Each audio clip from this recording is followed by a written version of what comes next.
Everyone, বাঙালির সব থেকে বড় উৎসব দুর্গাপুজো শুরু হয়ে গিয়েছে। আজ মহা চতুর্থী। পুজো মানেই বন্ধুদের সাথে জমিয়ে আড্ডা, খাওয়া দাওয়া, হই হুল্লোড়, পরিবারের প্রিয়জন মানুষগুলোর সাথে অনেকটা সময় কাটানো, কেনাকাটি, শপিং, প্যান্ডেল হপিং, আরও কত কিছু বলা যায়। পুজো মানেই একটু সাজুগুজু না করলে কি হয়?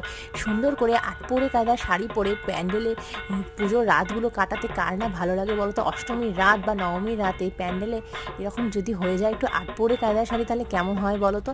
আজকে চলো তাই তোমাদেরকে ঝটপট করে শিখিয়ে দিলাম কী করে তোমরা খুব সহজেই, খুব তাড়াতাড়ি আটপৌরে কায়দার শাড়ি পরে অষ্টমীর রাত বা নবমীর রাতে প্যান্ডেলে তোমরা সন্ধ্যা আরতির সময় তোমরা থাকতে পারবে। এরকম কায়দা ঝটপট করে খুব সহজেই তোমরা শাড়ি পরে নিতে হবে। স্টেপ বাই স্টেপ ফলো করো, ভিডিওটি স্কিপ না করে শেষ অবধি দেখে নাও।